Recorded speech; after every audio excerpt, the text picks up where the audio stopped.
আমন্ত্ৰণ কৰা আপোনালোকে অহাৰ কাৰণে মই প্ৰথমতে আমাৰ সাংবাদিক বন্ধুসকলক মই ধন্যবাদ জ্ঞাপন কৰিছোঁ যে আজি আমি বিজেপি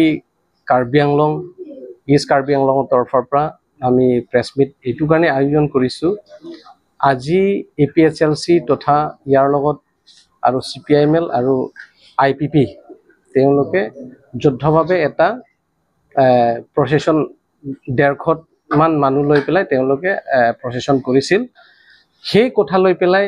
ৰাইজক যে ভুৱা কথা এইটো আমি স্পষ্টীকৰণ দিবলৈ ওলাইছোঁ। কাৰণ আজি কাৰ্বি আংলং সাহিত্য পৰিষদে যে আমাৰ কাৰ্বি আংলং যুৱক আৰু এছামে সৰহসংখ্যক আমি 5000কৈ অধিক হ'ব পাৰে। তো বাহিৰত তেওঁলোকে ক'ৰবা বাংলোৰ ক'ৰবা চেন্নাই ক'ৰবা অন্য জাগাত তেনেকৈ তেওঁলোকে ইয়াত যেটোকে সংস্থাপন নোপোৱাৰ কাৰণে আজি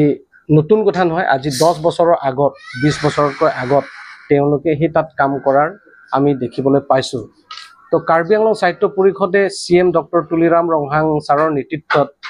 আজি তেখেতৰ কাৰ্যকালত 11,000কৈ অধিক তেওঁলোকে কাউন্সিলৰ যিখিনি পদ আছে চাকৰিত তেওঁলোকে অলৰেডি দিয়া হৈছে যদিও কিছুমান আৰু ইয়াত বহুতখিনিত এতিয়া এগ্ৰিকালচাৰ সেক্টৰ বা ফাৰ্মিং সিস্টেম কেনেধৰণে কাৰ্বি আংলঙৰ উন্নয়নৰ হ'ব ডেভেলপমেণ্ট হ'ব তাৰ কাৰণে লক্ষ্য ৰাখি কিছুমান কাৰ্বি আংলং সাহিত্য পৰিষদে ষ্টেপ লৈছে। সেই ষ্টেপখিনিটো হৈছে যে আমি আনফালে কাৰ্বি আংলঙত যে আমি অসম কাৰ্বি আংলং তথা অসমৰ যিটো সীমা সমস্যা বিশেষকৈ নাগালেণ্ডত বা মেঘালয় বা আমাৰ নাইবৰিং আমাৰ জিলা মাজত সেইবিলাকৰ ষ্টেট বাউণ্ডাৰী বা ডিষ্ট্ৰিক্ট জিলাৰ বাউণ্ডাৰীৰ মাজত যে কিছুমান ক্ষেত্ৰত আমি নাগালেণ্ড বিশেষকৈ মই নাগালেণ্ড বৰ্ডাৰৰ কথাই ক'ব বিচাৰিছোঁ। তাত মানে কিছুমান যেনেকৈ ধৰক তেওঁলোকে কৈছে যে চলাৰ প্ৰজেক্টটো আমি বিৰোধিতা কৰিছোঁ, কিন্তু আমি দেখিছোঁ যিটো নাইবৰিং ষ্টেটৰ ক্ষেত্ৰত যোৱাবাৰ আমাৰ সাহিত্য পৰিষদৰ ফালৰ পৰা যিহেতুকে দুদুকুলিনি ক্ষেত্ৰত দুদুকুলিনি যেতিয়া ইভেকশ্যন হৈছিলে যেতিয়া ইভেকশ্যন হওঁতে যে দেখিলে যে ইয়াত বহুতখিনি 2 নম্বৰী বস্তু তাত চলি আছে, তাত মানে ড্ৰাগছৰ পৰা আৰম্ভ কৰি বিভিন্ন ক্ষেত্ৰত যিবিলাকৰ মানে এণ্টি ছ'চিয়েল এক্টিভিটিছ বুলি কয় সেইবিলাকৰ ক্ষেত্ৰত তাত বহুতখিনি হৈছে, চেণ্টাৰ নিচিনা হৈছে। তাত যেতিয়া ইভেকশ্যন হৈছে এনেকৈ তাত কিন্তু সৰহসংখ্যক মানুহবিলাকে এনক্ৰ'চ কৰাৰ মানুহবিলাকে জবৰদস্তি বহাম হয়, কিন্তু তাতো পিছতো যেতিয়া ইভেকশ্যন হৈছে তেতিয়া দুবাৰ হোৱাৰ পিছতো এতিয়াও থাকিবলৈ চেষ্টা কৰি থকাত তো সেইখিনি ক্ষেত্ৰত চাই পেলাই আনটো হৈছে যে ইয়াত মানুহবিলাকৰ যুৱক যুৱতীসকলৰ সংস্থাপনটো কেনেধৰণে দিয়া যায় আৰু আমাৰ যিটো কাউন্সিলৰ যিটো ফাণ্ডিং এই ফাণ্ডিং মতে যিটো কাৰ্বি আংলঙৰ উন্নয়নৰ কাৰণে ইমান সম্ভৱ নহ'ব। গতিকে সেই গোটেইটো চালি জাৰি লৈ পেলাই চলাৰ প্ৰজেক্টটো আৰম্ভ হৈছে আৰু এইটো অল পলিটিকেল পাৰ্টি আৰু ছ'চিয়েল অৰ্গেনাইজেশ্যনৰ লগত আলাপ আলোচনা কৰাৰ পিছত এইটো সিদ্ধান্ত কৰা হৈছে। তাৰপিছত এতিয়া আকৌ মানে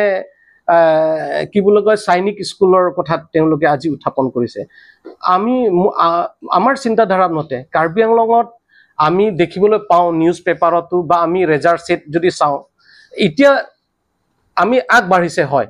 আমি আগবাঢ়িছে এবাৰ 85% মান আমি মেট্ৰিক ৰেজাল্টৰ জাগাত আমি পাইছোঁ পাৰ্চেণ্টেজ, কিন্তু ইয়াত শিক্ষা ব্যৱস্থাটো আৰু নতুন এটা ইঞ্জিনিয়াৰিং বা মেডিকেল কলেজ বা ফৰেষ্ট্ৰি হওক তেনেকৈ মানে ইয়াত ইউনিভাৰ্চিটি হিচাপে ফুল প্লেজেড এনেকা সংস্থাপন মানে ইয়াত ষ্টাব্লিছ কৰিব লাগে বুলি চবেই অনুভৱ কৰিছে। তাৰ মাজত এটা আমি শুনা মতে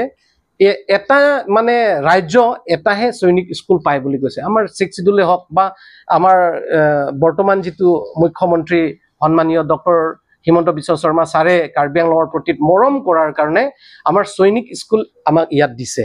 দিয়াৰ পিছত তেওঁলোকে কৈছে যে সৈনিক স্কুল আহিলে ইয়াৰ মহিলাবিলাকৰ ৰেপ হৈ যাব কিবা হৈ যাব, ভুৱা যিটো প্ৰচাৰ ইয়াৰ শিক্ষা অনুষ্ঠান আনিবলৈ কাৰণেতো ডেভেলপহে হ'ব। ইয়াৰ ল'ৰা ছোৱালী পঢ়িবলৈ হ'লে এতিয়া সৈনিক স্কুল পঢ়ি থকা মানুহজনে মই ছাৰ বুলি ক'ব লাগিব প্ৰিন্সিপাল ছেক্ৰেটাৰী আমাৰ ইয়াত তেখেতৰো সৈনিক স্কুলৰ পৰা হৈছে বুলি কৈছে। আমাৰ আৰু কাউন্সিলৰ আৰু ছেক্ৰেটাৰী নতুন ইবন তেৰণ তেখেতো মানে যিবিলাক তাৰ পৰা ওলাই অহা মানুহবিলাক ইমান টেলেণ্টেড মানুহবিলাক ওলাইছে। তো কাৰ্বি আংলঙৰ ৰাইজে ইয়াত পঢ়িবলৈ পাব আৰু সেই সুবিধাটো আমাৰ কাৰ্বি আংলং ৰাইজে পাব আৰু 80% বুলি কৈছে 80% ইয়াৰ লোকেল ল'ৰা ছোৱালীয়ে এইটো মানে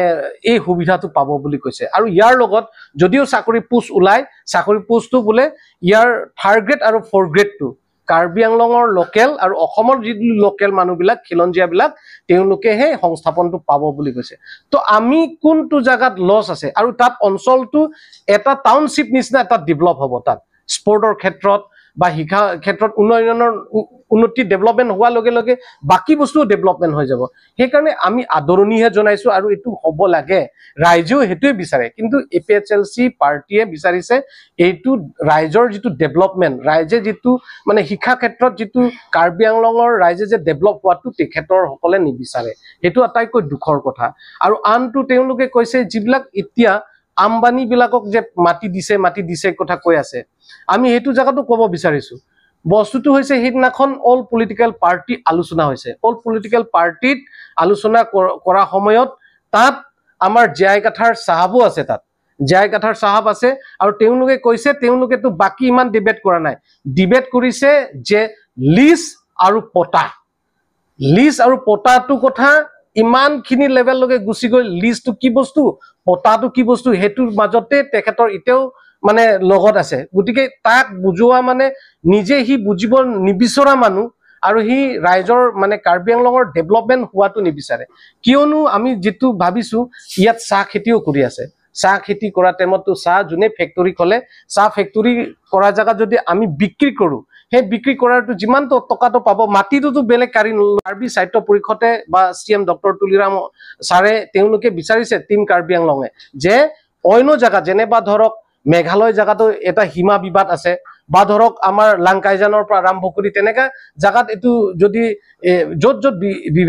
বিবাদ আছে তাত মানে এইখিনি ক্ষেত্ৰত যদি আমি খেতি কৰিলে আমাৰ সোৰ্সেসটো কি হ'ব ভাল হ'ব ইয়াৰ পৰা আমি কাউন্সিলতো আমাৰ পুঁজি পাব ৰাইজে আকৌ আমাৰ লৰা ছোৱালী নতুনকে যিবিলাক লৰা ছোৱালী বিলাক উঠি অহা বিলাক তেওঁলোকে সংস্থাপনো পাব আমি সেই কাৰণে ইম্পৰ্টেন্ট দিব লগিয়া বুলি কথাটো আজি মই ৰাতিপুৱা সোশ্যাল মিডিয়াত এটা চাইছিলো নিউজ ফাষ্ট সকলে ডিজিটেল নিউজ ফাষ্ট বুলি কৈছে তেওঁলোকে এটা উল্লেখ কৰিছে মাত্ৰ মই এক্সাম্পল দিব বিচাৰিছো আমাৰ কাৰ্বি ছাত্ৰ ছাত্ৰী বিলাকে নতুনকে চেন্নাই বাংগালোৰত যিমানখিনি কোনোবাই মানে সিকিউৰিটি গাৰ্ডে হক কোনোবাই ফেক্টৰী কাম কৰাই হক তেওঁলোকৰ নতুন বিয়া পাতাৰ পিছত যাব 5 বছৰ কাম কৰাৰ পিছত ইয়াত আহা লগে লগে বুলে তেখেতৰ মাইকিটো বুলে অন্য এজনৰ লগত পলাই গল ঠিক তেনেকা বহুত ঘটনা আছে আৰু এটা আমি সোশ্যাল মিডিয়া পাও তাতে আমাৰ লৰা ছোৱালী বিলাকৰ মানে এফালে ফেসবুকো কৰি আছে এফালে ধামাধুম পিতাও আমি দেখিবলৈ পাও আৰু কিছুমানটো ডেড বডি আনিবলৈ কাৰণে একেদিনৰ আগতে সিএম সাৰে কৈছিলে এটো হেৰি এজন লৰাই ডেড বডি আনিবলৈ কাৰণে 1 লাখ টকা দিবলগীয়া হৈছে বুলি তেনেকা বহুত ঘটনা আছে কিছুমানটো ডেড বডি আনিব নোৱাৰা মানুহ বিলাকতো আমি পাইছো সেই ক্ষেত্ৰত যে বিচাৰিছো যে এই লৰা ছোৱালী সকলক কেনেকে কাৰ্বি আংলং আৰু পুনৰবাৰ ঘূৰি আনি পেলাই আমাৰ ইয়াতে সংস্থাপন দিব পাৰিলে ইয়াৰ আমাৰ কোনোবা এজনটো ফেমিলি হ'ব কোনোবা এজন ফেমিলি মানুহবিলাকৰ ইয়াৰ ডেভেলপমেন্ট হোৱাটো জয় কাঠাৰ পাৰ্টি কিয় নিবিচাৰে এটো আটাইতকৈ ডাঙৰ কথা সেইকাৰণে আজি তেওঁলোকে যিখিনিত ৰাইজক যে ভুৱা কথা কোৱাটো এটো ষ্টপ কৰিব লাগে বন্ধ কৰিব লাগে আহিব লগিয়া দিন কাৰ্বি আংলঙৰ যেটো উন্নয়নৰ পথটো তেওঁলোকে একটা ডেভেলপমেন্ট বস্তু নেদেখাটো আজি যদি ৰাস্তা ঘাট বনোৱা যদি দেখা নাই আজি যদি স্কুল বনোৱা দেখা নাই আজি যদি জল জীবন মিশনৰ ডেভেলপমেন্টৰ কথা যদি দেখা নাই একো বস্তুৱে যদি নেদেখে তেতিয়া হলে তেখেতক আমি কি বুলি কম এন্টি ডেভেলপমেন্ট পাৰ্টিয়ে হ'ব এটো জয় কাঠাৰৰ পাৰ্টিটো হেতু কাৰণে আমি ক'ব বিচাৰিছো যাতে কাৰ্বি আংলঙৰ উন্নয়নৰ কাৰণে বাধা দিব নালাগে কাৰ্বি আংলং ৰাইজেও মানে এটো আকুলি লব লাগে আৰু ইয়াৰ লগে লগে কাৰ্বি আংলঙৰ আমি উন্নয়নৰ পথটো আগুৱাই লৈ যাব লাগে বুলি কাৰণে আপোনালোকক ক'ব বিচাৰিছো